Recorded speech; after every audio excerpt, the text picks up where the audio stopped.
Buenas tardes, muchas gracias por acompañarnos. Hoy la Asociación Parlamentaria en Defensa de los Derechos de los Animales, la PDDA, va a abordar un asunto que va más allá de lo que es la defensa de los animales. Esta vez vamos a abordar una problemática mucho más amplia, una problemática ambiental y también social.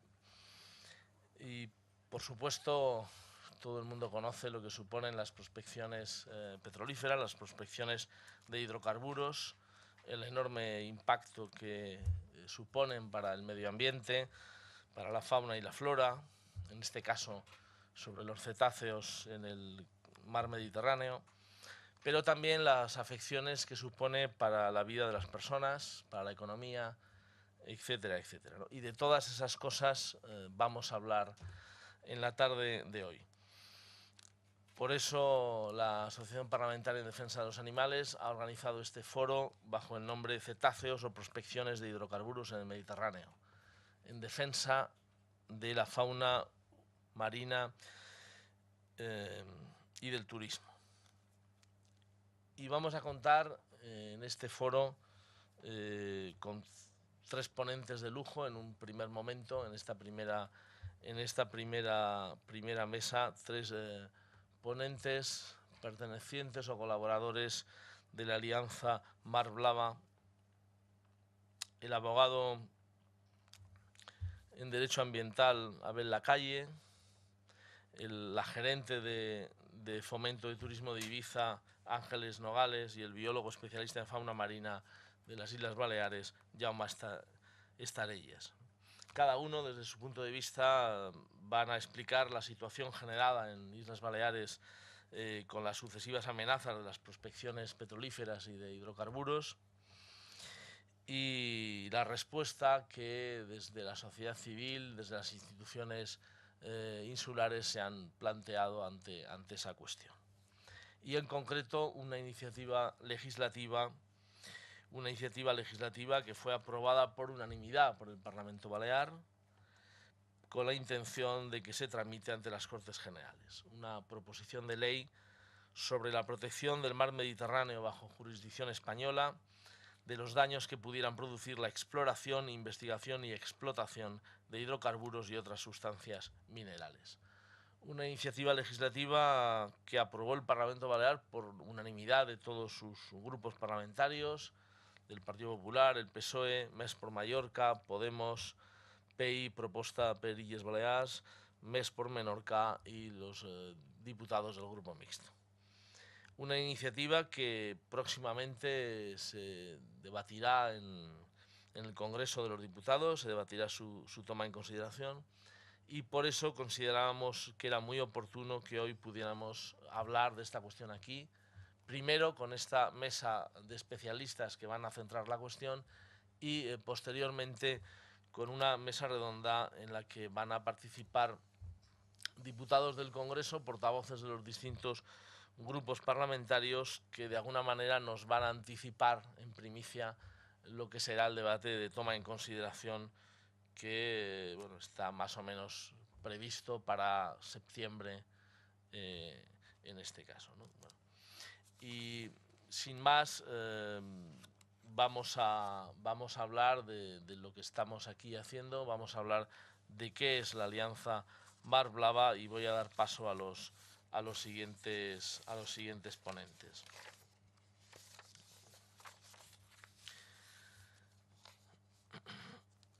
La Alianza Mar Blava es una plataforma intersectorial constituida por más de 110 entidades del sector privado, sector del turismo, de la pesca, de la agricultura, sector náutico, la sociedad civil de las Islas Baleares y también las administraciones públicas, incluyendo el Govern Balear, los Consells de Mallorca, Menorca, Ibiza y Formentera, una veintena de ayuntamientos de las islas y además el Ayuntamiento de Barcelona. El objetivo de la Alianza Mar Blava es incrementar la protección del mar Mediterráneo frente a diversas amenazas como son las actividades de exploración, investigación y explotación de hidrocarburos y avanzar hacia una mayor sostenibilidad de nuestro sistema energético. De todo eso vamos a poder hablar esta tarde y en primer lugar le quiero dar la palabra a Abel Lacalle. Él es abogado especializado en Derecho Ambiental, especializado en política hidráulica, en política de hidrocarburos, etcétera. Especialista también en Derecho Comunitario y en Derecho Internacional Público y Relaciones Internacionales. Ha sido profesor de la Universidad de Granada y en la actualidad es profesor por la Universidad de Almería. Él además es el presidente de la Fundación Nueva Cultura del Agua y colabora como asesor jurídico de la Alianza Mar Blava. Abel, cuando quieras. Muchas gracias. Gracias por la presentación, gracias también por la oportunidad de hablar y gracias a todos ustedes por estar aquí escuchándonos. Yo quisiera en pocos minutos darles una visión general de cuál es la razón de ser de esta propuesta legislativa y empezar por una sencilla cuestión, y es lo que propone es excluir las operaciones de hidrocarburos y de otras sustancias minerales en el Mediterráneo, en las aguas jurisdiccionales españolas en el Mediterráneo. Esta es la síntesis de lo que se propone. Pero vamos a ver un poco cuáles son los motivos que llevan a esta propuesta. El primero de ellos es que estamos en lo que se ha venido a denominar un lugar caliente, o con una traducción muy pobre, o como lugar importante de la biodiversidad. Uno de los 35 lugares importantes de todo el mundo de biodiversidad. Y esto es un poco lo que justifica el que luego se profundizará un poquito más en esta razón de ser, pero es un poco lo que nos lleva a pedir esta exclusión, ¿no? Hay que tener en cuenta que estamos en un mar semicerrado y que además es un mar con pequeños mares, por decirlo de alguna forma, pequeños ámbitos que hacen mucho más significativo la contaminación acústica, ¿no? Como también podremos ver más adelante. Hay dos elementos que quisiera clarificar, que estamos hablando de exploración en el sentido que lo hace la Directiva 2013-30, es decir, de actividades previas y necesarias para la producción, como son adquisición sísmicas, perforaciones o extracciones exploratorias, y también de la producción, es decir, actividad de extracción y tratamiento de hidrocarburos. En ambos casos estamos hablando de conceptos jurídicamente indiscutibles y se parte de esa noción, incluyendo la investigación. Muchas veces se realiza investigación sin que inicialmente esté ligado a hidrocarburos, pero que en definitiva siempre tiene este fondo de motivación. Estamos hablando también de una actividad de un riesgo catastrófico, es decir, se puede discutir la probabilidad, pero lo que no se puede discutir es que una vez que se produce un riesgo en estos ámbitos, estamos hablando de riesgo catastrófico. Esto es evidente y constituye también una seña de identidad, porque esto condiciona el propio actividades sociales o culturales, como puede ser el turismo, ¿no? Y esto es más claro, si cabe, desde 2010 y el desastre del Golfo de México, ¿no? Que es un poco, de alguna forma, lo que nos condiciona esa percepción también como sociedad. Y nunca, jamás que se ha producido un accidente de esto, se ha podido restaurar ni la imagen del lugar donde ha ocurrido, ni tampoco los daños que se han producido en el medio ambiente, en la sociedad o en los patrimonios personales de las personas afectadas. Esto es en cuanto a las prospecciones, porque no olvidemos que en México en 2010 estábamos hablando no de una explotación, sino de una exploración. Estaban explorando, no extrayendo petróleo para la producción. Y no obstante, digamos, el volumen de explotaciones es mucho menor que el volumen de las actividades previas, ¿no?, para la producción del petróleo, como son las adquisiciones sísmicas. Aquí, en el año 2016, se hizo este informe y este mapa refleja las amenazas de contaminación acústica que existe en el Mediterráneo. Esto es la principal razón de ser de esta ley, ¿no?, de cerrar de alguna forma la protección en ese ámbito. Las adquisiciones sísmicas son un elemento previo a cualquier explotación que permite realizar un mapa de profundidad, pero para hacer este mapa de profundidad en el que determinan la posibilidad de existencia de yacimientos, se hace con unas pasadas de barcos con estos cables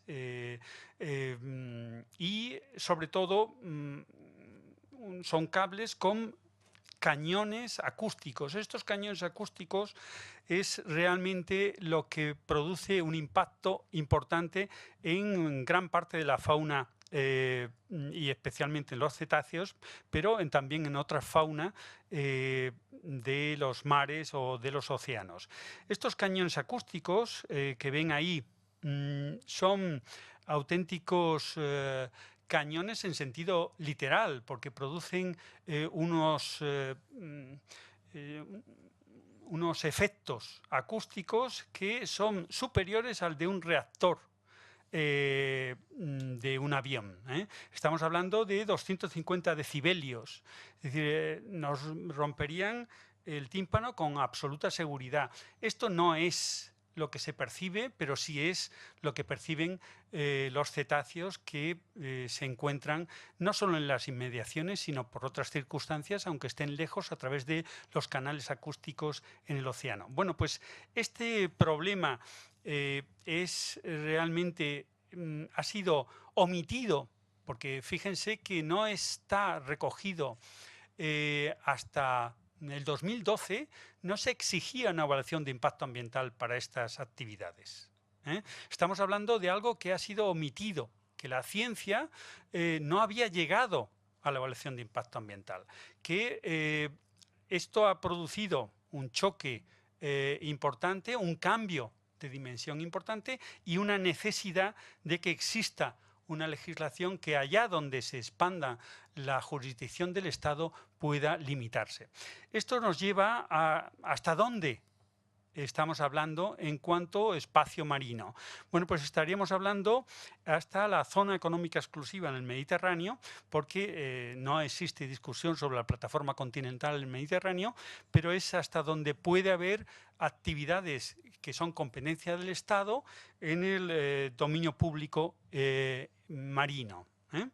Y estos serían los ámbitos, es decir, sería más allá del mar territorial y la zona contigua, la zona económica exclusiva, que serían las 200 millas, salvo en los ámbitos en lo que esté otra zona contigua de otro país, ¿no? Que entonces sería fundamentalmente el criterio de la equidistancia el que funcionaría.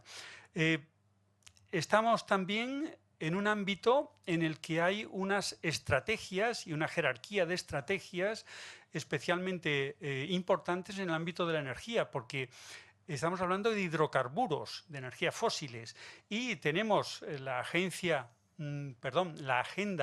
2030 de Naciones Unidas, que establece este séptimo objetivo de energía asequible y no contaminante. Por lo tanto, estaría dentro o cumpliendo este objetivo, pero es que además en los horizontes 2020, 2030 y 2050 de la Unión Europea estaríamos efectivamente cumpliendo. Sería contradictorio estar fomentando cualquier tipo de energía de hidrocarburos o los nuevos yacimientos de hidrocarburos cuando estamos comprometidos con reducir las emisiones, con aumentar o fomentar precisamente lo contrario, las energías renovables, y hacer esto sería absolutamente contradictorio con nuestras estrategias europeas, ¿no? Estamos pensando entonces y sabiendo que va a haber de yacimientos que no debemos explotar. Dentro, no solo de España, evidentemente, sino en otras partes del mundo. Bueno, pues sabiendo además que en la revisión de esos objetivos seguramente sean más estrictos porque estamos, según las estimaciones de la propia comisión, estamos un 40%, tendríamos que llegar a un 40% del 20% que tenemos ahora mismo como objetivo, para poder ser eficaces en reducir esos 2 grados que pensamos que constituye algo intolerable en el ámbito del cambio climático. ¿Por qué, si existe ya una normativa de protección, por qué incorporar una ley nueva? Existen espacios protegidos en el ámbito internacional, los he recogido ahí, no voy a detenerme en ellos. Existe también en la Unión Europea toda la red Natura 2000 y las estrategias de la Directiva Marco de Aguas y la Directiva de Medio Marino, con estrategias que impiden o que deben impedir este tipo de impactos, y además en España la adaptación de esas directivas también establece límites, pero los límites son espaciales y no de todo el territorio, con lo cual lo que produce este problema es que pensemos que no hay una estrategia estatal para la explotación de hidrocarburos o la realización de actividades sísmicas. Por tanto, existe como una puerta abierta que debemos controlar a través de esta exclusión de territorios que deben ser protegidos. Este es, digamos, un elemento clave para ello. También hay que considerar que estos yacimientos o estos ámbitos inertes de los ecosistemas tienen que ser a su vez protegidos. No podemos concebir ya un yacimiento de estas energías no renovables como únicamente un input económico. Tenemos que considerarlo también como un elemento de geodiversidad. Y esa geodiversidad también tiene que ser objeto de una protección, porque estamos protegiendo la concepción del ecosistema como algo que incluye a los seres vivos, pero también a los elementos inertes. ¿Qué se ha hecho? ¿La competencia dónde está? La competencia está en el Estado. Bien porque se trata de dominio público, indiscutiblemente, dominio público estatal, y además porque la protección de esas aguas, de esos espacios marinos, es también competencia del Estado. Por eso lo que se ha hecho es una tramitación que parte del Parlamento Balear y se remite a la mesa para que, conforme al artículo 87, párrafo segundo, pueda aprobarla el Estado, que es el órgano competente. ¿Puede suponer algún problema desde el punto de vista presupuestario? Las disposiciones que se han hecho, disposiciones transitorias, eliminan esta posibilidad y aunque se excluye toda esta posibilidad en términos generales, se condiciona a todas aquellas autorizaciones que ya están otorgadas. Esas lo que no podrían es renovarse, que es una mera expectativa y que por tanto no genera responsabilidad. Y por tanto no existiría ningún elemento, digamos, expropiatorio en la propia ley de protección.